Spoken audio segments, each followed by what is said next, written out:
Welcome, I'm Steve Pfeiffer. I'm a William Perry Research Fellow here at CSAC, and it'll be my pleasure to introduce and then moderate today's discussion on Russian political warfare, past, present, and future. And we've seen over the last several years Russian government agencies, for example, the main intelligence directorate, as it's now called again, of the Ministry of Defense, engaged in both information and influence operations against the West. And that now seems to be a very important part of the Russian toolkit. In some ways, this is just an evolution of what the Soviets used to do in terms of Soviet active measures. But the Russians are taking advantage of the opportunities that are created by things like social media. So instead of finding that obscure Italian newspaper in the 1980s to place the story that AIDS was in fact a Pentagon bioexperiment gone wrong, you could just put it now out on Twitter. And what the Russians are doing here is exploiting the openness of Western democratic societies, often not so much to create a narrative as much as to sow confusion, sow division, and basically persuade audiences that there is no truth out there. These operations we saw that Russia conducted against the United States back in 2016, they've been targeted specifically for a number of years against Ukraine, but we've also seen these operations conducted in Britain, France, and Germany. And it's really now a common threat, a common challenge to both sides of the Atlantic. So I'm delighted that we have today with us Dr. Alina Polyakova to address this challenge. Dr. Polyakova is a fellow at the Center for the United States and Europe at Brookings. She's also the founding director at Brookings of the Project on Global Democracy and Emerging Technologies. And she's an adjunct professor at the Johns Hopkins University School of Advanced International Studies. She holds a PhD from Cal, whom we hope will go down to a defeat on Saturday. Sorry about that. But Alina will be with us to talk about what the Russians have done, what sorts of things that we should be expecting looking to our 2020 presidential election, and now less than a year away, and what policy options the United States and the West have in response. So please join me in welcoming her. Thank you. All yours.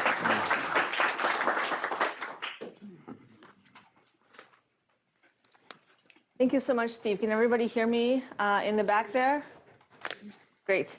It's really a pleasure to be back, not just at Stanford, so thank you so much for inviting me back, but in the Bay Area, where I spent perhaps too many years doing my PhD at Berkeley, and attended only one football game, in which Stanford actually won. So I hope that won't be repeated again this weekend. So it's really a pleasure to address all of you. I have some slides that I'll go through pretty quickly, but I really welcome the conversation we have at the end. I think what's interesting that Steve already previewed some of my opening remarks by mentioning this idea of active measures, which is something that the Soviet Union deployed and employed during the Cold War, in some cases quite effectively, to undermine particularly U.S. interests across the world, and also within the United States, to sow dissent and divisions and chaos. And we've seen this strategy now repurposed for the 21st century digital age. Steve mentioned an interesting example called Operation Infection from the 1980s. That was a KGB planted story that the HIV virus was invented by the CIA at a military facility to eradicate the African American population and spread it across the globe. And actually this, while it sounds quite preposterous to us, this particular narrative became so effective in undermining U.S. diplomatic capabilities and public diplomacy efforts, particularly in Africa and the global South, that eventually it came to the attention of President Reagan, who we know now had to address in a one-on-one conversation during the opening of the talks with then head of the Communist Party, Gorbachev. One correction to what you said, Steve, that initial story was actually an Indian paper, which is just a side note. But what I wanted to kind of talk to you about today is the notion that I think Steve also alluded to. Oops, there is an Adobe Flash player popping up on my screen, but I will close that out. Okay. is the notion that I think in the United States, we've experienced the Russian influence operations through the lens of our elections in 2016. And I think some of the key points that I would like for you to take away from this conversation, one is that, of course, it's not just about elections. And I think the more we talk about influence operations broadly, not just from Russia, in the context of elections, the more likely it will be that we'll continually be in this hamster wheel trying to play catch up with the next evolution adaptation of this kind of form of political warfare. These kinds of operations are happening right now. They're happening on a continuous basis, and they're not tied particularly to elections, although elections present a very ample opportunity to try to sow the kind of chaos and divisions that Steve also referred to. My other point would be that we are in this kind of whack-a-mole situation right now, where we've gotten much better at identifying information operations, and by we, I mean the social media companies themselves, researchers, and also governments, but we're not in a place where we have been effective at deterring or preventing these kinds of operations from happening. And in the meantime, various actors, Russia, Iran, China, and others, and also non-state actors, have adapted to our responses. And that has some serious implications for the kinds of threats we're likely to face going forward. But to start, so I think we're back on target, we're back on track. Okay, but to start, I want to also contextualize this entire question of disinformation, which I will define later in the presentation, in this broader context of what is political warfare, because information operations are just one part of a much broader political toolkit that the Russians have pioneered, but now is being adopted by other actors. And that toolkit involves, okay, sorry, the slide deck is going back and forth. Just to give you a definition before we go there of what Steve referred to as active measures, the Soviet practice of political warfare aimed to influence the course and narrative around global events, again, not just elections, but global events more broadly defined. And what is that political warfare toolkit? First and foremost, it has involved, which is how I got into studying this. My doctoral work was looking at the rise of far-right political parties in Europe. And even though at the time I wasn't looking at the kinds of relationships that were forming between these then fringe political groups, what I came to see at the very end of my doctoral work around 2011, 2012, is that we're seeing this very public sort of network and web forming between parties like the French National Front, parties like the Austrian Freedom Party, and others that have been emerging in Europe over the course of the last decade or so.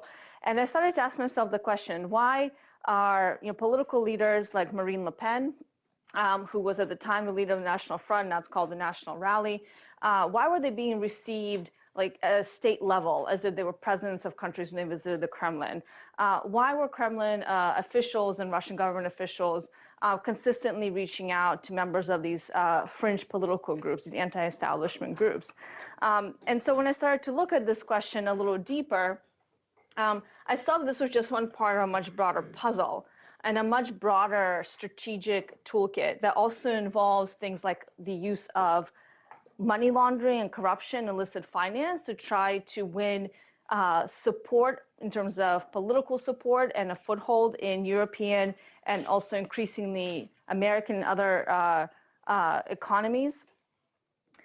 Russia specifically has an incredibly powerful lever with its use of energy as a form of political warfare.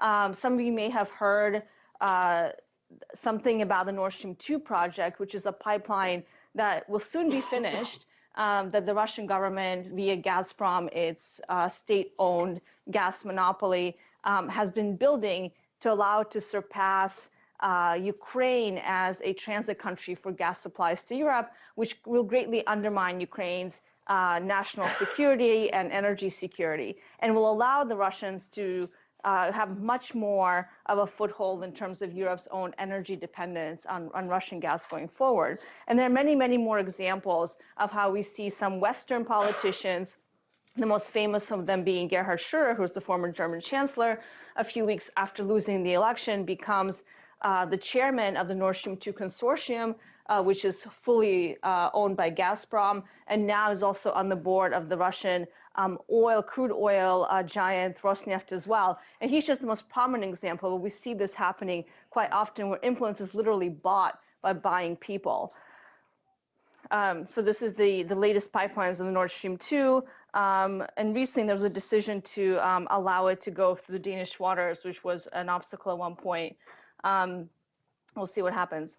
And the other piece of this political warfare, which has been something suited specifically to the 21st century, has of course been cyber attacks and cyber espionage of various forms. In the United States during 2016, we of course saw a hack and dump operation happen around the hacks of the DNC and the Hillary Clinton campaign. So we had kind of a dual attack strategy that had a cyber component and a disinformation component that were carried out on parallel but not always intersecting tracks. Of course, in countries like Ukraine, where Russia has tested this arsenal of cyber warfare long before we saw any sort of intervention in the United States, we've seen attacks on critical infrastructure systems. In 2015, an attack attributed to the Russians took out the electrical grids in a Ukrainian region, affecting about 250,000 households. In 2017, a Russian cyber warfare attack called NotPetya affected eventually 64 countries and a large number of international companies, but it started in Ukraine. And this has been the largest and most damaging cyber attack ever recorded. And so we see the Russian government increasingly use these kinds of tactics as a form of political warfare against various countries. And by the way, the United States remains incredibly vulnerable to these kinds of infrastructure attacks as well, because the same malware that was detected in the Ukraine's blackout operation that I mentioned that happened in 2015, the FBI has detected the same spyware in U.S. electrical grids as well, including waterways and nuclear grids, which haven't been activated, but it is there. And so what I saw emerge over the last few years as I've been following these various strategies and tactics, a sort of ecosystem of political warfare, where all of these different elements I talked about sort of work in consortium on a spectrum of warfare in which kinetic and non-kinetic means are not binary.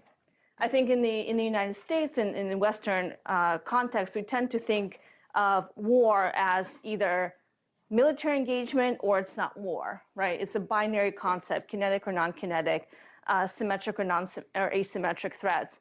But from the Russian perspective, for many, many years, part of Russian official military doctrine has been that there's a spectrum of warfare that goes all the way and overlaps from soft measures to information operations, cyber attacks, paramilitary group operations, the use of illicit finance and corruption, all the way to kinetic measures, which are a last resort operation, which the Russians have, of course, deployed in Ukraine and also the Middle East. But that doesn't mean they haven't deployed other tools of warfare against us, the United States, and against Western countries as well. So I want to focus the rest of the talk on one piece of this, which we started talking about at the very beginning, which is, of course, disinformation. And even though I think this term now is used quite colloquially, it makes sense to define it. And I see Kate over there, and we had conversations about how we define this. Sorry, Kate, to call you out, but there you are, about how we define disinformation, whether that's even the best term to talk about the kinds of informations we've seen emerge.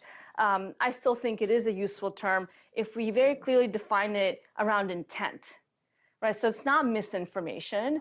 Sharing an article or a piece of content that is misleading without knowing that it's misleading, or without the intent of that initial actor to purposely produce this kind of content for the purpose of malicious intent or misleading some sort of public opinion, does not constitute disinformation. The intent really, really matters. So that's the definition for you. And we can talk about that, whether you agree. And what we've seen in the past in this disinformation environment, which we've already been alluding to, is things like false stories being planted. So completely outrageous stories being planted and then spread through various means. I'll give you a couple examples, but this is just a summary. We've also seen the use of impersonation fake accounts, especially in 2016 in the United States. And this fire hose of falsehood model which is a term coined by some colleagues at RAND to mean just a barrage of all kinds of information or misinformation and disinformation that just basically aims to confuse people about the very notion of reality or the very notion of objectivity and truth. Right? It's just meant to confuse. It's not meant to produce or channel a specific narrative. We've also seen the use of automation or bots, which most prominently propagate on Twitter. So these are the kinds of accounts that are basically used as amplifiers, and they're automated, algorithmically automated to amplify certain content.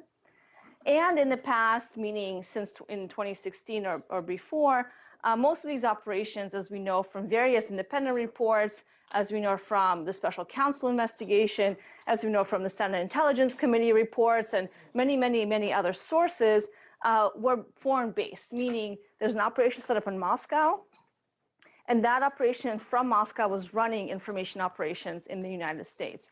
The two specific entities or agencies that are running parallel track operations were the now very well-known Internet Research Agency, which was based in St. Petersburg, the so-called Troll Farm, which have a lot of information about the kinds of activities that we're carrying out on social media, and the GRU, or the military intelligence, which Steve referred to earlier, that has now been once again called the main directorate. So just a couple of examples for you. And again, we have to remember that none of this is new for 2016, right? All these things have been happening for quite some time. I started studying disinformation specifically in the context of Ukraine's Maidan revolution that started in 2013. And I was spending a lot of time in Ukraine at the time, carrying out a little bit of research there still as I finished my doctorate at that time. And what I started to notice was all of these conspiracy theories, false stories about what was happening in Ukraine, which were democratic protests that were initially peaceful and remained peaceful for the majority of the time until the very end. But the way they were being reported by Russian state media and then were being picked up by mainstream English language or German language media was really a bit of a puzzle to me. So this screenshot is actually of what I would put in the past of information operations. This woman gave an interview to a Russian television channel where she claimed to be a resident in Ukraine's east during a time of peak warfare, open warfare, with the Russian invasion of Ukraine's Donbass in the east. And she claimed to be a resident of a small town called Slavyansk. This happened in 2014, where she saw, or she said she saw in this very emotional internet, couldn't get a video because actually Google and YouTube have taken it all down, which I think is a good thing. But I could only get a screenshot where she made the claim that she saw in the center square of this town the most horrific scene unfold. She saw a small boy being crucified alive by Ukrainian military, formal Ukrainian government military soldiers, while his mother was forced to watch. And she gives this incredibly emotional interview. Of course, investigative journalists are so appalled in Ukraine that they go and see what happened. They quickly identify this woman as having appeared in other Russian state media outlets, claiming to be a different person. And then they went to Slavyansk, the city where she said she was from, and apparently the square where she said this horrible act happened doesn't actually exist. They asked, your usual babushkas, the grandmas that spend most of their time sitting on park benches, if they saw anything like that. They said, we don't know what you're talking about. We would of course remember that. And so quickly the story was debunked, but it had an effect. It spread very quickly for some time. The other narratives we saw very common at the time was that Ukraine's democratic revolution was actually a Nazi coup that was at times actually carried out by Ukrainian Jews as well. So it was a fascist coup, but it was also a Jewish coup somehow. And what was really disturbing is this story, this narrative, was picked up by other outlets. So the previous quote, this screenshot is from RT, which is a known English language and other language outlet of the Russian government. But this narrative was then picked up by The Hill, which is an outlet primarily focused on the DC policy space. And it even was picked up in a slightly different form by the NBC. right? So we saw how this kind of narrative laundering, right? Again, the placement of fake story, which is very similar to what we saw during the Soviet era in the example we mentioned of Operation Infection, quickly makes its way into mainstream English language media. And now we go, and some other examples of what I would put in the past. Of course, these are examples from 2016 of some of the content that the IRA, the Internet Research Agency, the Troll Farm produced to try to sow discontent and chaos and divisions around the U.S. elections. And again, the strategy here has always been play both sides, try to amplify and radicalize the white nationalist groups, while at the same time they try to amplify and radicalize the Black Lives Matter groups, for example. And there are many, many examples of this, and I'm not going to spend too much time going through because I think you've all read about them. It was also the creation of these impersonation accounts. This was a GRU account that was later identified as a GRU account of someone pretending to be an American, who then started posting, this is Melvin Reddick, who then started posting all kinds of pro-Kremlin narratives around the Middle East, around Syria, around other issues. This is an account that was identified by Facebook later and taken down. And I will just point that a research center here at Stanford has been doing really excellent work on this. And this report from them is just out by Renee DeResta and Shelby Grossman, which analyzed all of these GRU accounts over the last 5 years of these operations. So if you're interested, you have your resources right here to have a look. And I mentioned earlier that there was this fires of falsehood model that doesn't actually always focus on elections. And all of you, I'm sure, remember the Skripal attempted murder in the UK, in which a former Russian agent was poisoned by a chemical nervous agent called Novichok. He didn't die, thankfully, but then we had the Russian disinformation machine turn on and try to push out all kinds of narratives. I stopped counting after 138 different kinds of conspiracy theories, about what actually happened to try to undermine the formal investigation of the British government at the time. They got really crazy at some point, but at the same time, it doesn't really matter what the content is. What matters is the intent. And so now we've kind of entered, I think, what has been an evolutionary phase. So now we're in the present. I've walked you through some of the things we've seen and we know about from the past. But we're in a place where social media companies, I mentioned, are doing relatively regular takedowns of what they have called inauthentic coordinated behavior, meaning behavior they identify as trying to purposely manipulate the platform in some way. And all the companies, Facebook, Twitter, YouTube, have very different policies on this. But because of these kinds of responses, the adversary, of course, adapts and evolves. So a couple of things to note that we're tracking on the evolution side. One, it's become very clear that this playbook, this Russian deployed Russian pioneer playbook has gone global. It's no longer about Russia. Iran has become a much more prominent actor, especially as the U.S.-Iranian relationship has hit a low, to say the least. We've seen now examples of China doing the same thing so far in its so-called near abroad, especially around the Hong Kong demonstrations and in Taiwan. And we've seen these operations go global in the sense that there are more countries that are being targeted now as a sort of testing ground. Very recently, last month, Facebook announced a large takedown of Russian operations in Africa, for example. And at the same time as they've gone global, they've also gone local. And again, I'll walk you through a couple of examples. What I mean by that is that they become hyper local. And we saw elements of this earlier as well, but I think now this has become part of the new strategy. And on the other hand, attribution has become increasingly more difficult. And I think this is the greatest challenge that I see today. So what we've seen come out from the recent investigations, some done by through the social media takedowns and confirmed by independent researchers, is that to avoid attribution, meaning if a company like Facebook or Twitter has to verify that the accounts they're taking down, the pages they're taking down, the content they're taking down is originating in a foreign country, right?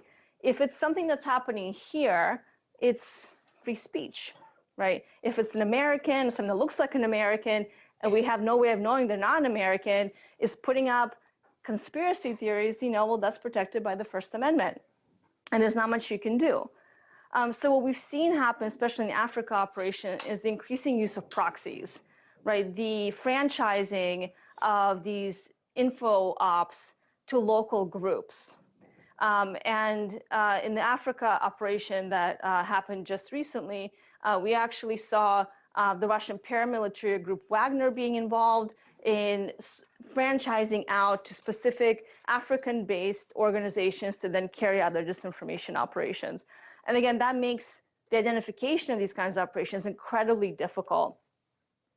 And the new strategy has also been no longer to channel the noise, but just to blend in with the noise, which again is a form of obfuscation of attribution. So a couple of examples of what we're seeing literally right now. Again, countries like Ukraine continue to be a test lab.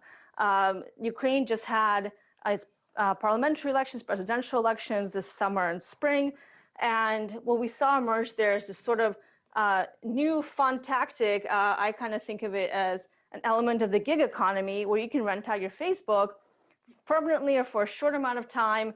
And then your account, which looks like a legitimate domestic, again, organic local account, can be used to spread, whatever the person or the entity that owns it wants to publish. And by the way, you can Google this right now. If you Google, I literally Googled how to rent my Facebook account, and this was the first thing that came up.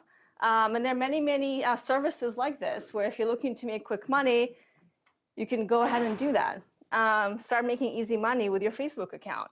And I think this is also kind of a natural outgrowth of the kind of internet and digital environment that we have, in which personal data is incredibly valuable. And individuals, to a certain extent, can recognize that their accounts, the legitimacy of their presence in social media is valuable. And it's not just valuable to the social media companies, it's also valuable to potentially bad actors or just spammers.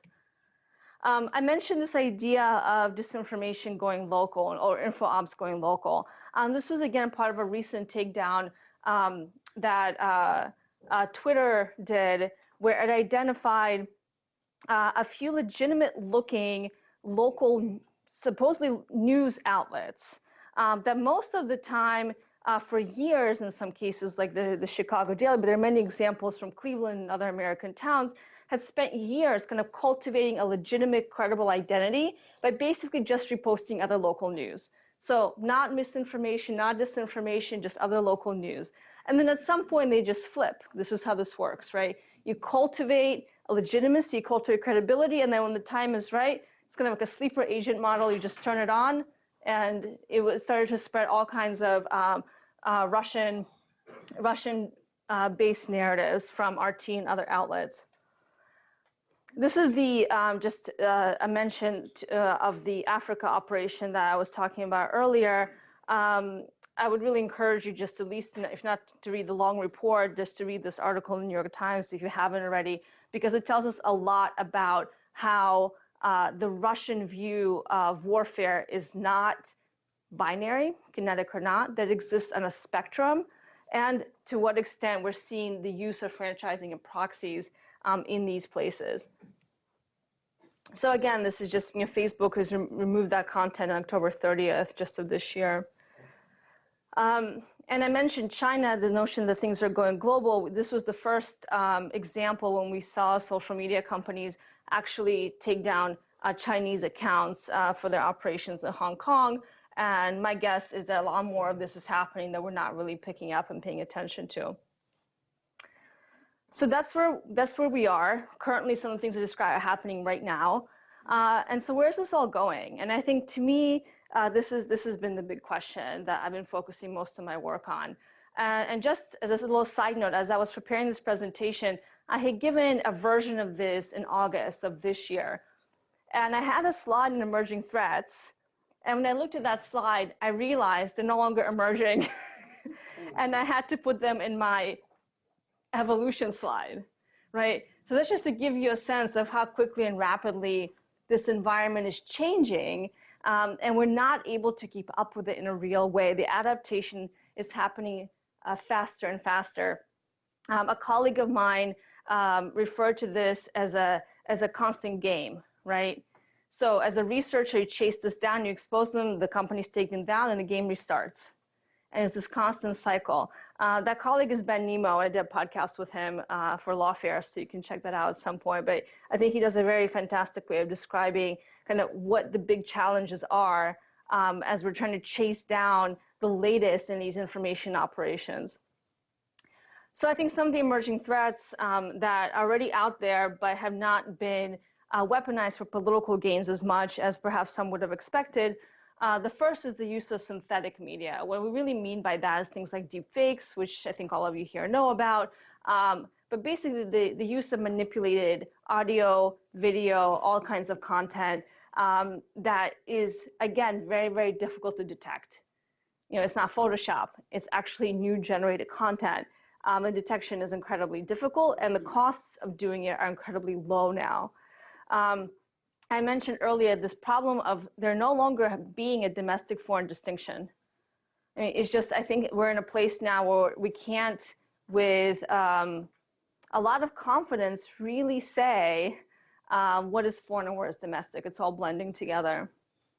And something that I've been writing a little bit about most recently in some recent papers is this emergence of what many are calling digital authoritarianism. This is the broader use of new technologies by authoritarian states to gather information and to use that information to better surveil their population at home, to try to block dissent, but at the same time exporting these tools abroad. China, of course, has been the main actor here. I won't get in too much into that, but if you want to discuss, it's a slightly different topic. I'd be happy to discuss in the Q&A. So I'm just going to run through a couple of examples in case not all of you have seen that, particularly the deep fake section. But the point that I want to make is that we don't always even need a deep fake. I mean, this is like the hot term now. But as we saw with the Nancy Pelosi video that came out a little bit ago, you know, you can do a so-called shallow fake, which I hate the term because it's just slowed down video or slightly changed video. And just slowing down Pelosi's speech or her movements gave the impression that she was not herself in various ways. I think all of you have seen this Obama video. It's pretty old, and I hope I never have to play it again to audiences, but you know, there's always someone to whom this is new, so I hope that someone is here to whom this is new. I often take a poll to ask which one is the real Obama in all of these. I'm not going to do that right now because I think this video has been seen too many times, because these are all fake Obamas. None of these Obamas are real, but if we had the audio on, you would see that they look real, they sound real, and unless you stare for a long amount of time, you really can't tell. And this technology is advancing so quickly, meaning that we increasingly need less and less data inputs to produce these kinds of manipulated videos. So, for example, this came out, I think, maybe 2 months ago, where just based on a few two-dimensional pictures, the GANs networks are not able to produce, you can tell that this is not really Marilyn Monroe in real life, but the point is that you need less and less inputs to produce these kinds of manipulated videos. I think what's really interesting is how China has been strategically sort of deploying and showing its capabilities. Now they also have a female version of this. This is an AI-created news anchor who's speaking English. And this was done by the main Chinese news agency, Xinhua, and just put up on the internet. And I think what's really interesting here, you know, if you hear the audio, like his voice sounds a little strange. It's not perfect, but it's pretty good. But I think what's interesting here is that they released this in English. They didn't release it in Mandarin. And I think that was meant to send a very clear signal. But again, this goes beyond portraits of people. It goes beyond manipulating or creating political leaders saying things they may not have said, for example, or making political leaders look incompetent in some way. This technology is also used to create backgrounds, right? You can imagine what the use value of that is. This is, a very at this point, this is at least, I think at least 6 or 8 months old, if not more than that. But we can basically see that it's so easy to even change seasons in a video. It's easy to change the architecture in a place, right? And I think we can all imagine what that could possibly mean. So I think I'll just wrap up with what is to be done here, which is the big question that continues to haunt all of us for centuries now. I don't want to say that we haven't done anything. I already mentioned some of the activities of the companies, but of course companies are not the only actors here. We also have governments, and we also have researchers. Unfortunately, the US has been really lagging behind in taking any sort of policy response to this issue.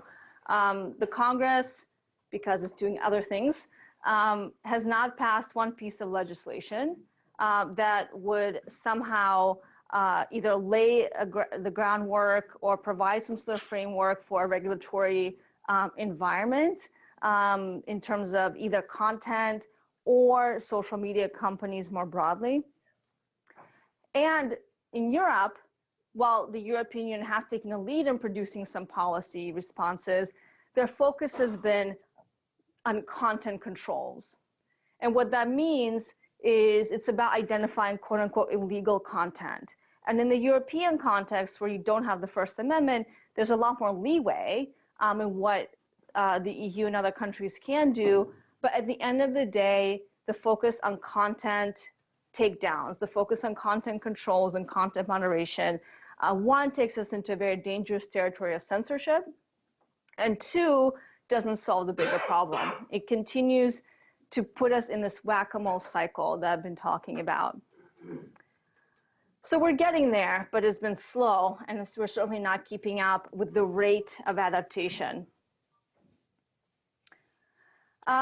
Some of the things I've written, with other colleagues, we've advocated for quite a few recommendations that could get us into the right frame of mind. I think there's some very, very basic things that the US government can do to start to, at least on a very basic level, coordinate some of our responses.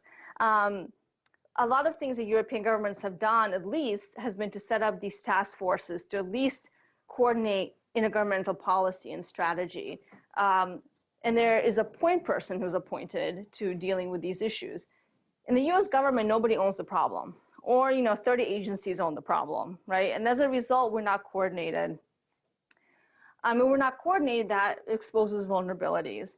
There's a lot that Congress can do. There's been a lot of proposals on the table, many of them from Senator Warner, but also others, that would start to get us to look beyond content and at things like algorithmic transparency.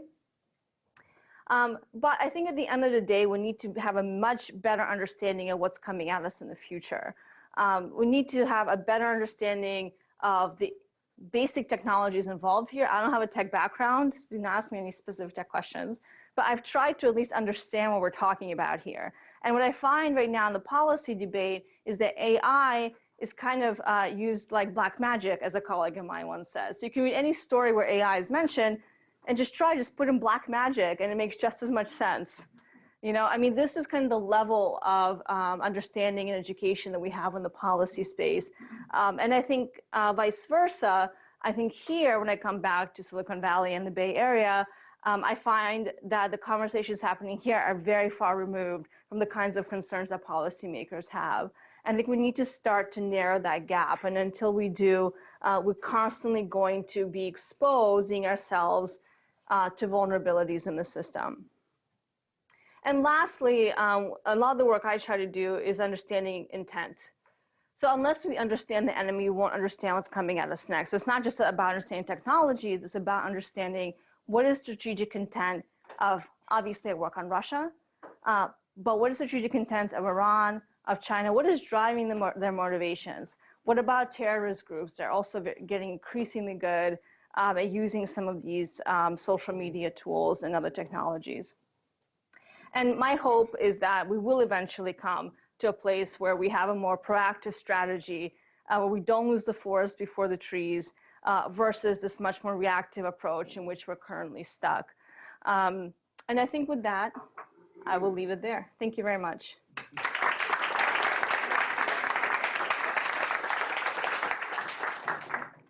Okay, thanks very much. Let's go ahead and open up to questions. Herb, I see your finger up there. Hi, Herb.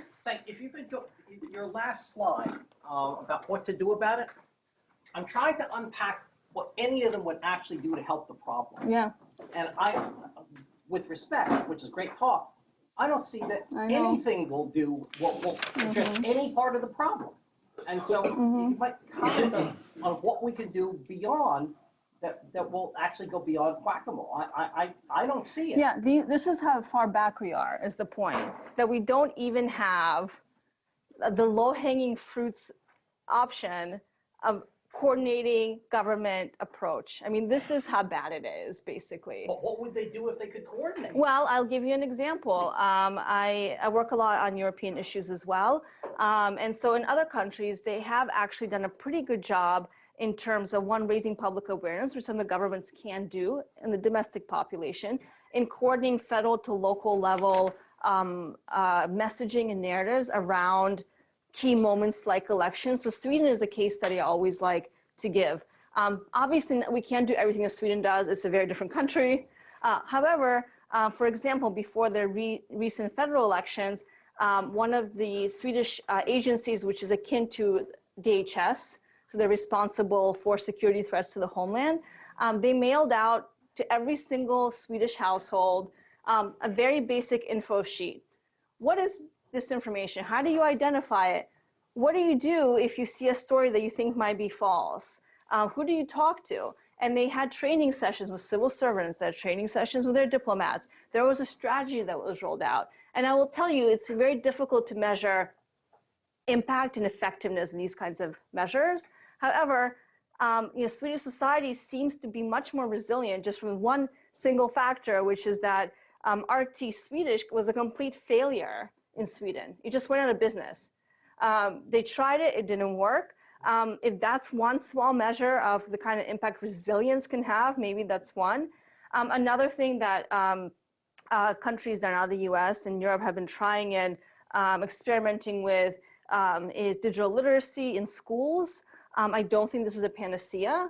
Obviously, it's a 30, 40, 50-year generational effort, but there are best practices out there.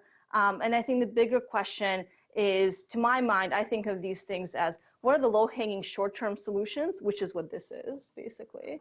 How do we actually even get us to a place when we can start to figure out how to respond, which we're not even there yet. And that's the frightening part.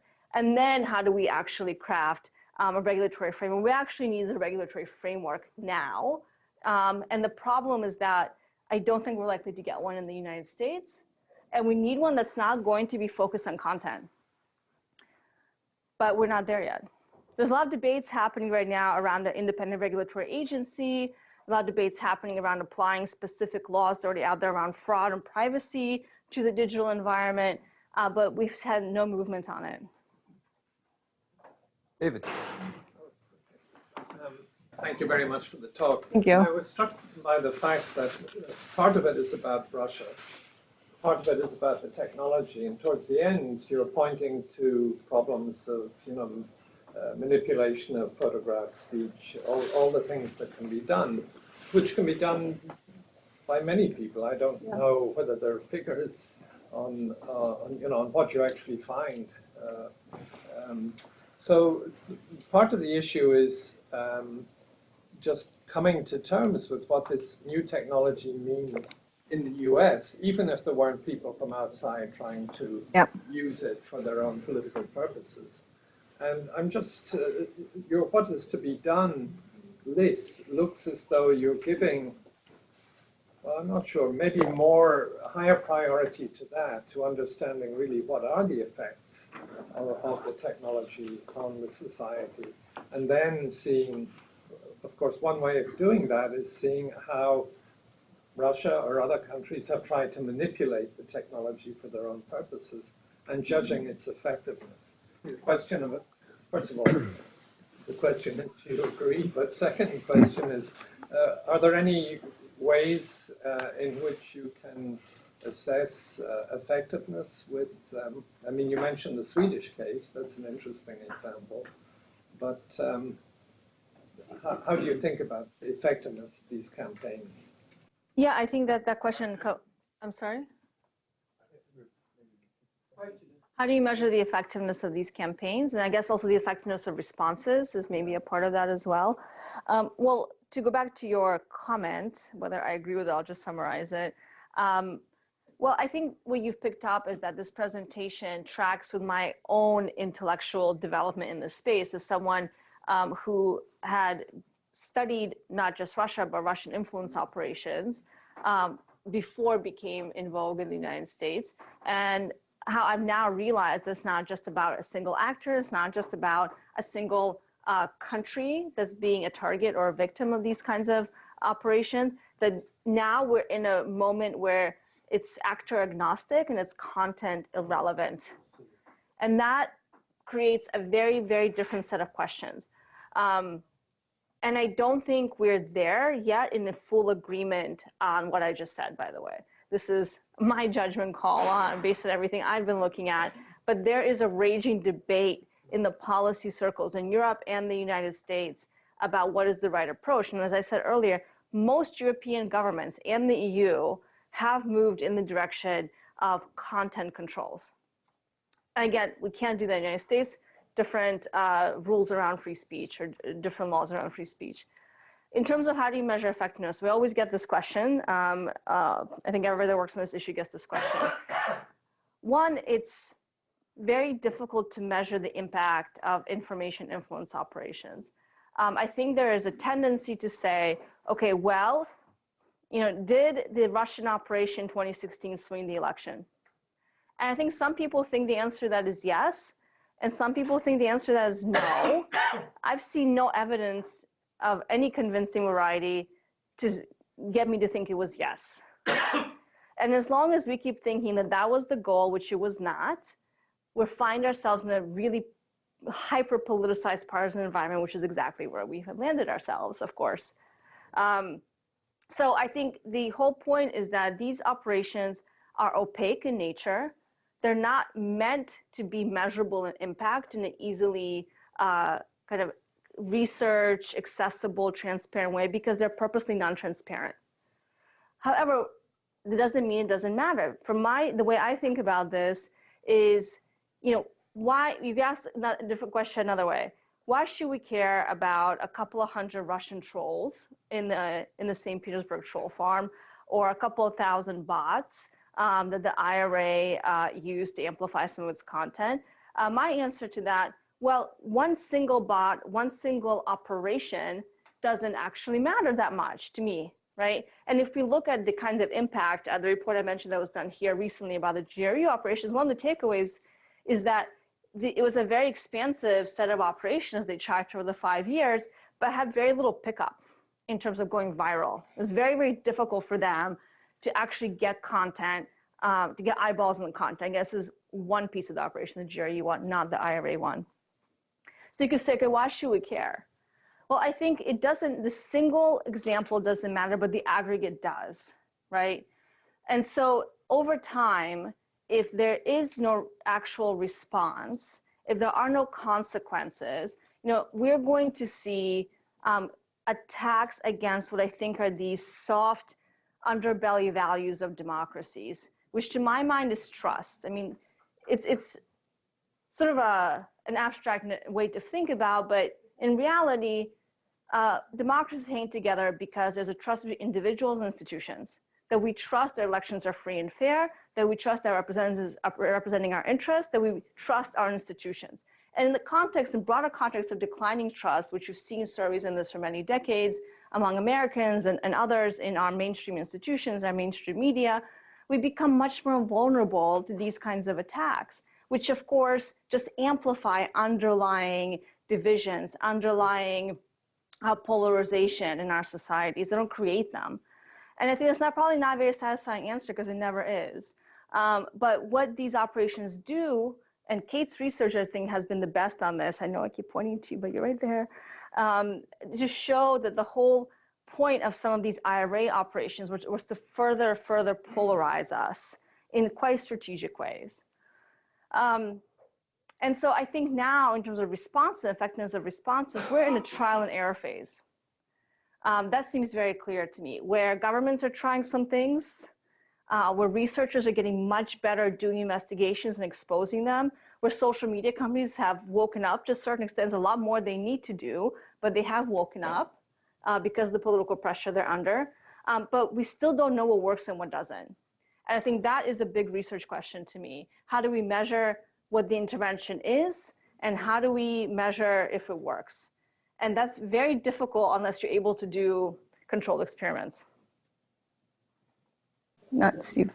I think one of the reasons why in Europe there's a focus on content, maybe because it's difficult to identify bots, and there's tremendous political pressure against this content or that content, so the desire to label content as coming from a Russian bot seems to be very strong. I'm associated with a website called antiwar.com that has been accused of being a Russian bot by the Atlantic Council, which has a lot of ex-American intelligence agencies, agents on its board. I don't know if the answer is that we have to rely on the First Amendment in America to prevent that from happening here, but there does seem to be a lot of free and easy accusations of being Russian bots thrown around. And I wonder if you see that as a danger. Well, as for full transparency, I used to work at the Atlantic Council before I went to Brookings. I don't know the specific case you're referring to. I haven't been there in 2.5 years. I will say that it's not an organization run by intelligence officers, even though some formers may be on the board. It's a nonprofit, nonpartisan organization that is quite transparent about who's on the board and our sources of funding. So we'll just put that out there. The other piece of this that I think you are very much right about is I think at the peak of our awakening to what happened in 2016, there was this overcorrection where we went from not caring about Russia at all to now suddenly anybody that was saying something maybe a little off color, or that was maybe conspiratorial in nature, or just not in line with one specific point of view, became called or alleged as a Russian actor, a Russian agent, without any evidence to support that. And I certainly, unfortunately, saw a lot of very prominent people in terms of prominence in social media kind of use that as a way to promote themselves as well, because if you say, oh, this is a Russian operation, you provide no evidence of that. And I will say it's very difficult to provide evidence of that because social media companies do not share their information and their data with researchers for the most part. And as a result, if you're an external researcher and open source, it's almost impossible to attribute either accounts or pages or specific content to anyone or to track it down. So that's a huge issue and a huge conversation that's happening right now about information sharing between the companies and researchers. And how can we do that in a better way that would allow independent researchers to actually carry out this work so we are able to attribute specific data points to specific actors in an independent way rather than just believing what the companies are telling us, even if we may want to believe them, so to say. So I think you're right, but I hope we're past that point now, where we're much more aware of the kinds of questions we should be asking. And I will say there's a lot of good work happening in this space here at Stanford. In fact, the Atlantic Council has a really interesting research initiative called the DFR Lab, which has been leading some of these investigative research efforts as well. And they are getting data from Facebook. They're one of the few organizations that have managed that relationship. And of course, other researchers out there as well. So we're further along than we used to be, but there's a lot more that we need to have conversations about. Hi, thank you for taking today. I have a question about Russia's overall strategy with talking about specific tactics.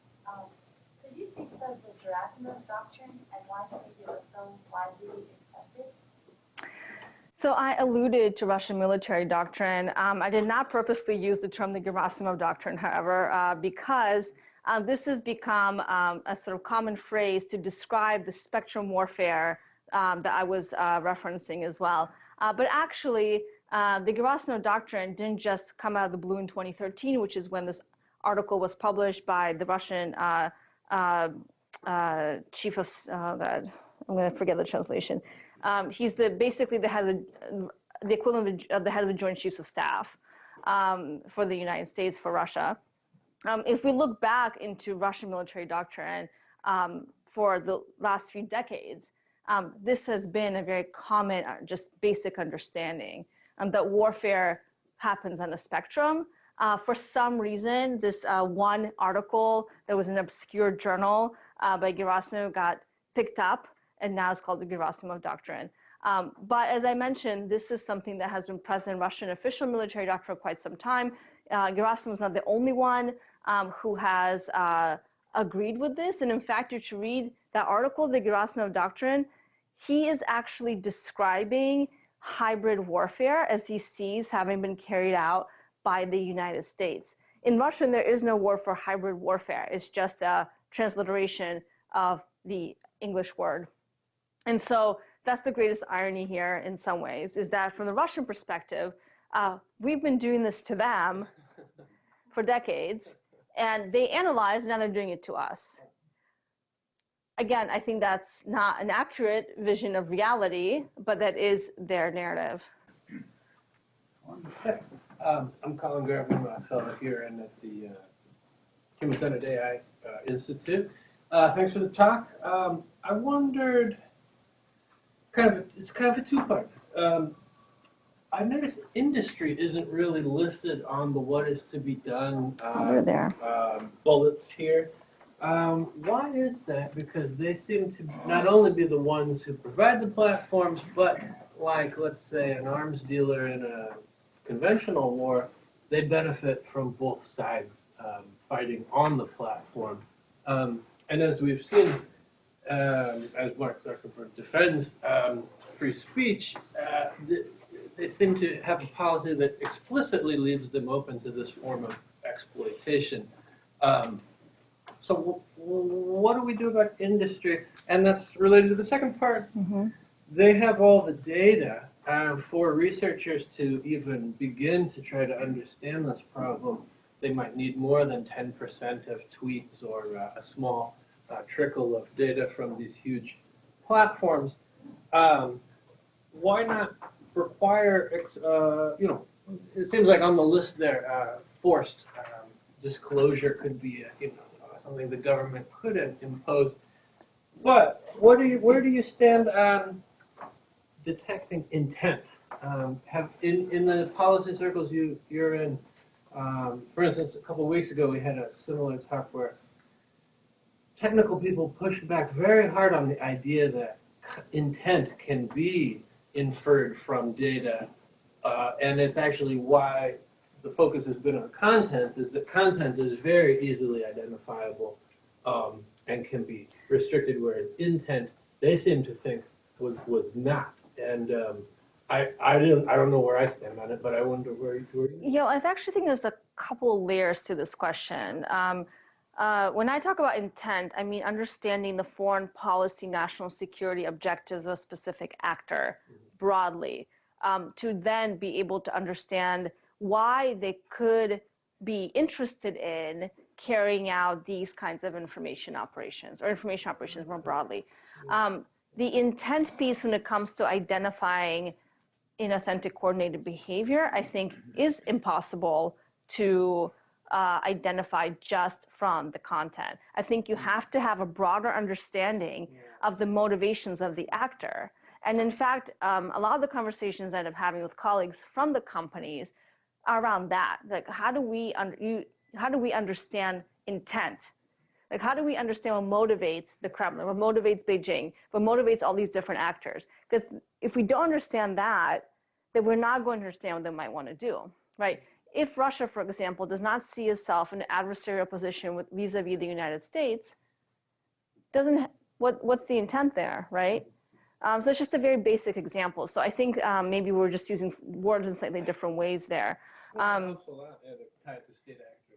I think on the content in this case becomes one data point in identifying a broader pattern of behavior. So the content matters to a certain extent, but in itself, it should not be the basis under which we decide what should be on the internet versus what should not, and what constitutes inauthentic or intentionally malicious, corrosive behavior, what does not. It should be one data point in a broader investigative analysis that also takes into account the pattern of broader behavior. And I will say that I think one of the biggest problems here is that, of course, these kinds of operations are not contained to a single platform. They're not just happening on Facebook or Twitter or YouTube or whatever have you. They're utilizing the entire information ecosystem, right? They're setting up fake websites, then they're linking to those websites on Twitter. They're using, in some cases, automated accounts to amplify that message. It's just a very basic example. Then the same accounts exist on Facebook, they exist on YouTube, and it's this multi-layer sort of ecosystem of disinformation, right? But because the companies are not set up to be able to coordinate amongst themselves for a variety of reasons, we're not able to respond in a coordinated way. And by we, I don't just mean the companies, I mean kind of just like Western democracy societies, just democracies in general. I could have given an entire talk about what the EU has done, what the companies have done, and what are the proposals on the USG, on the USG side as well, and what has been done on the research side. But that would have been a very boring talk, I think. So I gave you kind of the big picture view. But clearly, we're not going to get ahead of this thing with just governments, with just companies, just researchers, right? It's going to have to be this, as cheesy as it sounds, whole of society approach. In Washington, we often talk about having a whole of government approach to solving these complex challenges. But we have to go beyond that. And the problem I was alluding to earlier, I think in response to Herb's question, was that we're not even at the whole of government point yet. So how can we even start talking about whole of society? But I think the reality is that we have to. And we have to start building these coalitions that include the companies. They have to be at the table. They're really not the enemy here, I think. It's easy to beat up on all these companies and say they need to be doing more. Yes, they should, right? But they're also not getting a lot of guidance from the US government as to what they should be doing, to be honest with you. And I understand where they find themselves. But I think what it comes down to, again, is how do we look beyond what is the information is being delivered to us as users? And if we do that, then we have to ask these much deeper questions around the distribution systems of content versus the content itself. And that includes this huge, completely unregulated industry of ad matchers, advertisers, data brokers. It's not just the Facebooks of the world that we're really talking about here. I think as users of social media, it's easy, we have a familiarity with these companies, right? And it's easy to put blame on the things we know. But in reality, there are dozens, if not hundreds, of various kinds of companies involved, kind of in that middle zone that we never interact with as individuals, your average kind of users of these tools and platforms. So I think that's kind of where I have come to in all the research I've done, is that we have to look far, far beyond what we're maybe comfortable with talking about and the kinds of actors we're comfortable beating up on to get to the bottom of this. And we're very, very far from that. We're very far from that. Just a two-finger wonder, with the whole of society approach, would you suggest then, and kind of related to the spectrum of warfare, not the Grassno Doctrine, but spectrum of warfare approach, would you suggest that like national mobilization like World War II would be a way to get a whole societal approach to this kind of low-level warfare? That might be going a little too far, but I will say that I did write an article some time ago that drew an analogy between the anti-smoking campaign in the United States, right? So if we think of disinformation as a public ill, right? Like, and we agree that it's not good for quote unquote, not good for democratic discourse to constantly be inundated and exposed to misleading content that is being spread around by malicious actors. I think we could probably agree with that. I didn't say they were Russians. I never even said Russian. I said malicious actors, which can include domestic extremist groups as well, right? I'm not just talking about that. If we can agree this is a public ill, then the question is, okay, can we look at other instances in which we actually dealt with these kinds of, public health ills to a certain extent effectively? And actually the campaign to reduce smoking in the United States and tobacco use in the United States is a really good model because it actually involved a report from a trusted government agency, the Inspector General, I believe the first report came out in the late 50s, early 60s, that then prompted an entire set of congressional hearings that prompted legislation that was revised multiple times over the decades. It also prompted the funding of research to better understand tobacco use, smoking behavior, et cetera. And it funded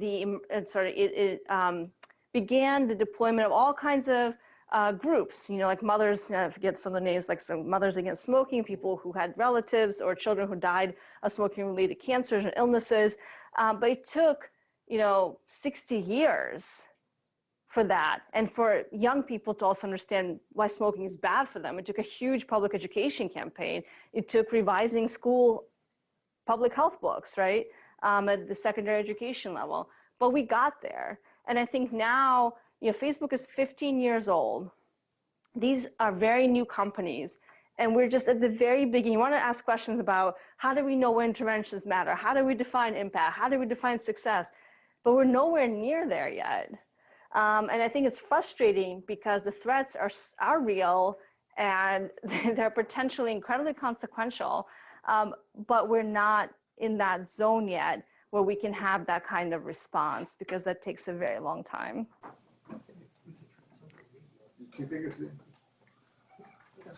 I'm Sig Hacker from CSAC. I have a follow-up question to what you said just a few minutes ago. You said you could have talked about what industry has done, European Union, what we've done. I'm curious, what has Russia done to protect itself? It must have gotten particularly more paranoid as the more successful they've become. They've had to be worried about how vulnerable they are. So do you know what Russia has done to protect itself? Well, it depends, protect from what? Again, that's an understanding of Russia's own or the Kremlin's own threat assessment, right? And so I think that's where I would start is what is the threat assessment if you're sitting in the Kremlin? I will say a couple of things though. There haven't been any real consequences for anything they've done in the United States. So if I'm in Moscow, we know that from previous foreign policy activities that the Russian president, Mr. Putin, is willing to take risks and to see where things might fall and to adjust to the response, which is, I think, a quite rational actor behavior. It's a calculating behavior of costs and benefits of risk assessments.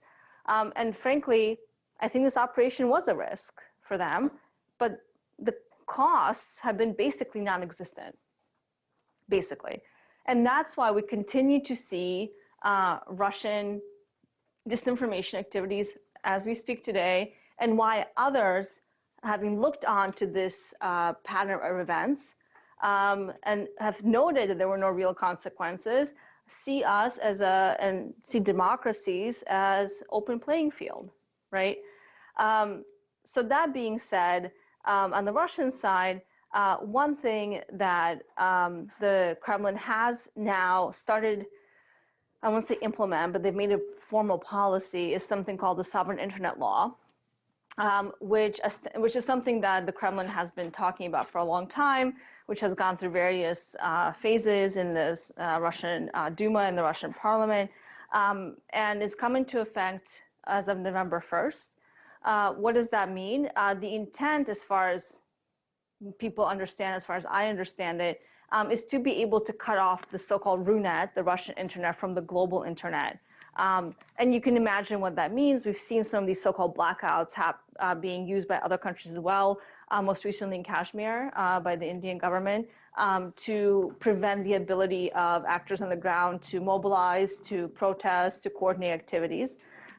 We have not seen that in Hong Kong in the same way, but that's certainly kind of a tool that's being looked at by other states, especially authoritarian states, that they could do. My understanding is that the ability to cut off the entire Russian RUNET from the global web is technically impossible, given the level of integration. However, on a regional basis, it is possible. So the Russians have tested this out in Chechnya a few years ago, where they're actually able to have a internet block or blackout in the region. And so we'll see. But this is something they have seen. They see themselves as vulnerable because the Russians also use the internet, not at the same levels. Internet penetration is not as high in Russia as in some other industrial countries. But obviously that's where things are moving. So that's one way, I think, in which we can say they've tried to at least buttress themselves. There are other ways, I think, that they've tried to buttress themselves from economic effects of Western sanctions, for example, by moving closer and closer towards relationships with China, by trying to find various kinds of workarounds. But yeah, so they have taken actions. If we look at the whole, and Steve, I don't know if you agree with this, my sense is that it's been a move towards greater and greater isolationism from the West as a way to try to protect themselves from further retaliatory actions. Yeah, one example, which is that the Russian Ministry of Education now has basically required that Russian scientists are supposed to report all contacts with foreigners, although I think that's going back and forth. David, you're shaking your head as a... No, they issued a decree to that effect, Yeah. but it's had a lot of scorn poured on it. Yeah, deservedly so. No, Yeah, absolutely. yeah, okay. Lauren. Yeah, excited to figure out mistakes. So a lot of the stuff you presented was like U.S. attribution of Russian attacks and U.S. media sources, and there was like maybe one about the U.S. talking about how it also penetrated the Russian grid as well. So in Russian media, is there a similar sort of like narrative about a cyber war against the United States? Are they using like, are they talking about attributing U.S. actions in cyberspace in a similar manner? Not necessarily at Russia, but at other countries, in terms of spinning it into a narrative about cyber war against the U.S. I'm not sure if I fully understand the question. Is the question, how is the Russian media reporting on Cyber attribution of other actors? Cyber attribution, meaning, for example, when there's a Facebook takedown of Russian activities? Sure, or like Stuxnet. Stuxnet, Yes, Stuxnet. Well, Stuxnet is relatively old at this point. So like the NotPetya attack or the blackout from 2015 that I mentioned in Ukraine. So you consider Stuxnet attributed in the sense that the governments responsible for it said that they did it, or the sense that the technical community has coalesced around an opinion that was certain government? I think you want to know whether the Russian government, the Russian media, is talking about Stuxnet as a government operation by Israel and the United States. That would be interesting, yeah. Or like, because I think on some level, the U.S. is expecting Russia to say, yes, I was in your grid. But the U.S. is a little less forthcoming about some of its own operations to that extent. As are you. What do you, I mean, I wouldn't go that far. It's a little pointed at someone who's actually speaking. So, yeah, I guess, like, what do you think that effect has in terms of, like, I guess I was confused too because, like, it seemed like there was a narrative of cyber war about your talk, but then when you answered Sig's comment, it was like Russia uses it as a playground in which it can do anything it wants. In That's Ukraine. more like one side is doing a lot of the action and the other side's not doing anything. Oh, I see what you're asking. Okay, I see what you're asking. So there is a very clear Russian narrative that when I talk to some of my Russian colleagues, and there's this kind of view, even among those you would think are, more liberal, Western oriented, that everything the Kremlin has done, they've done as retribution, as a response for activities they've seen as carried out against them. So one clear example of this, it's not in the cyber domain, but it's something that gets picked up quite a bit in the Russian media as a kind of common narrative, is that everything the Russians have done in 2016 in the United States is something the US has done through its promotion of democracy within Russia for decades. And the Russian government over the last years has passed a series of laws that these so-called foreign agent or undesirable laws that on the one hand have basically shut down any sort of Western organizations, NGOs, nonprofits from being able to function in Russia. They've prevented domestic Russian organizations that are advocating for human rights or democracy, et cetera, values we usually associate with the United States promoting abroad, not just in Russia, but everywhere, from being able to take any sort of foreign money, including from foundations, not just foreign governments.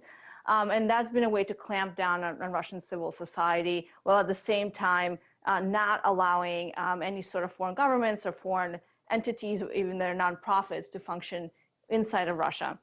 And the narrative has always been that these kinds of activities, democracy promotion activities, are a form of domestic interference by the United States and by other Western actors. And that, for example, the United States government-funded media outlet, Voice of America, and RFE-RL, which is also funded by the US government, are basically the same thing the Russians are doing here with RT, for example. Right? And you see this kind of moral equivalency narrative quite often. Is that the question you're asking? Yeah. Kind of how is this perceived in Russia? Yeah, I guess, I mean, yeah, so that's the extent of the perception? Well, back to that. I mean, Stuxnet was, years ago. I can't tell you now, off the top of my head, exactly how the Russian media was reporting on Stuxnet. The US, there was some rumors of left of launch stuff against North Korean missile launches. There's also some rumors of perhaps cyber attacks against ISIS forces in the Middle East. Those have had mixed reports on how effective they were. But how are those perceived in Russia? Yeah, so again, there is a different kind of narrative when it comes to, and Kate, again, has done a lot of research on this, on Syria, for example, and the activities of groups like the White Helmets, that, again, the framing of these groups, again, I'm not a Middle East expert, but the framing of these groups as terrorist groups, as US activities in the Middle East as basically promoting terrorism with our support for the Kurds, for example. This is a very common narrative. I mean, so you do see, of course, a difference of narratives where the usual meta narrative above all of these, kind of pinning out from the specifics of the examples, is that we're just doing what the US has done to us. Like, the US has done X, we're doing X as well. What's the, we're not, it's a moral equivalency, right? I mean, this is this kind of strategy of deflection that we often call whataboutism. When you say, well, you did this, and the answer is, well, what about Iraq? Or what about Vietnam? Or what about Afghanistan, right? So instead of answering the direct question, and either being able to take blame or directly respond to the placement of blame, you just deflect to something else. And that is a very common strategy that you see deployed by the Russian media and in the Russian narratives as well. But I think if we're talking about like international actions that we can agree on to make things safer, just drawing on some of the experience from perhaps some of the arms control agreements, there's also an understanding that you go into a negotiation and might have to give up some of your own capabilities. So I guess maybe I was hoping that maybe identifying some of the things that bother Russia the most about the U.S. cyber posture could be a starting point for maybe discussing some of these. My view on, there have been a lot of, not say a lot, but some debate whether we should have some sort of cyber norm agreement with the Russians. And the Russians actually pursued this at the peak of exposure of their operations in the United States, right? I think at this point, It's very difficult to see what the starting point for that could be, mainly because I think, as Steve could probably attest to, the reason why we got to where we got in arms control agreements was because it took a great deal of trust building in the bilateral relationship. And that was, I think, at the end of the day, the basis for getting us there. And that took years of negotiations. It took years of working level contacts and high level contacts. Right now, where we are in the bilateral relationship is in such a low place that it's difficult to imagine where we can start building that kind of trust that you would need to eventually get to some sort of agreement in the cyber domain. I agree with you, that would be an ideal outcome. But I think for us to get there, each side has to trust that the other side is a trusted actor, first and foremost. And given we are in arms control negotiations or agreements now, if you use that as a form of precedent, we've had the INF torn up. I don't know, New START, I don't think is going to get renewed. It looks very unlikely given where we are today. But if you use that as an example, it doesn't look good, right? This is the only place where I think we could have had and could still potentially have some sort of bilateral agreement on arms control, at least. The Russians have said they want this, I think very clearly for a very long time. And some people ask what could be an area of cooperation in the United States and Russia, given where we are in the relationship. I always point to that, to arms control issues. But I think we're at a point where the entire arms control regime was about to collapse. And Steve is the expert on this, so I won't speak to it too much, but I think it doesn't give me a lot of hope that we can have a very difficult conversation around cyber norms with Russia today. I might just add briefly on that point.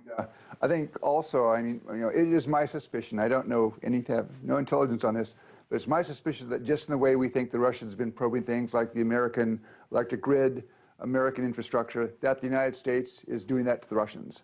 Yeah. What I don't know is how you get to a conversation about that, because my guess is both sides are going to have a very hard time talking about that. In the same way, and there is an antecedent here in arms control, if you go back to the SALT I negotiation, if you take the Interim Offensive Agreement, it says as of, you will not build ICBM silos beyond the number that were existing as of May 31st, 1972. It doesn't say the number. We in the Soviets never got to the point where we even agree on what was the number to put in there. So we're starting, I think, Alina's exactly right, the confidence and the trust issues are a big problem. But even if you said, well, let's have this conversation, we'd like to agree on norms, you're going to get into things I think very quickly both sides are going to have a really hard time talking about. Yeah. And just as a quick final comment, I mean, just to go to that point, I mean, of course, countries spy on each other all the time. We're constantly probing each other's capabilities and networks, et cetera. We spy on each other by collecting data and information. That is definitely not the same thing as what the Russians did in 2016. Isn't it the same thing as what we did with Yeltsin in his election? Can I answer that? No. I served on the National Security Council staff during that time, as did Chip Blacker. We knew nothing at all about that. I think that was that was not a U.S. government organized operation. If you don't mind, I'd like to go back to the prescriptive points you made earlier before we got onto this latest topic. You talked about the necessity for a whole of society and a whole of government response.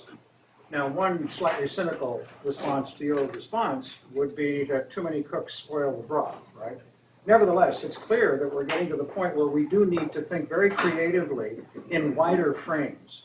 So here are a couple of ideas which you're free to shoot out of the water, and you probably are already familiar with them. Idea number one is that we encourage and motivate platforms to become publishers, whereupon they accept responsibility for content. And we then also encourage, through incentives, the platforms that remain to quote the publishers, okay? Point number one, or idea number one. Idea number two, we turn places like Facebook into public utilities, okay? Okay, he's laughing, right? But the whole point is to think creatively outside the box, right? Which is what I'm trying to do. Idea number three, consumer protection.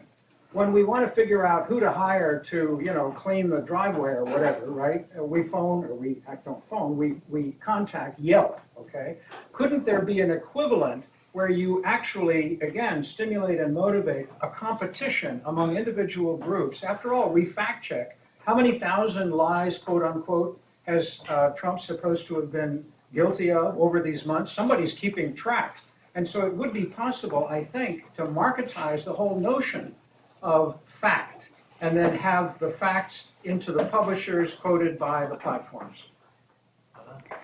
I'll just say a couple of things. I mean, these are all things that are being discussed, easier said than done in most of them. Your first reference was to reforming Section 230 of the FCC, which basically defines the social media platforms and are responsible for the content. That's based, it's Section 230, which has had a lot of debate around it. Right now, the platforms are not within the mandate of the FCC, the Federal Communications Committee. And that is being discussed in an active way, whether there needs to be reform to Section 230 or not, because it was written in the 1990s before we had these kinds of companies. But yeah, I think you have some interesting ideas. My point would be it's much easier to say than to do. And to actually get some things done, when it requires a lot of pretty technical, and I don't mean to say technical in the sense of technology, I mean technical in terms of policy conversations about privacy laws, about fraud laws, and whether what we have on the books can be applied to the digital domain, period. And there are those conversations being had, and there is an active debate happening around jurisdiction and mandate over social media platforms specifically. I don't think we have hit that golden solution yet, obviously, but we're in a point where I think those debates are productive and in which the companies are participating actively, which was not the case just a few years ago. And I think we should wrap up. I'm afraid we're out of time, so please join me in thanking Dr. Polyakova. Thank you.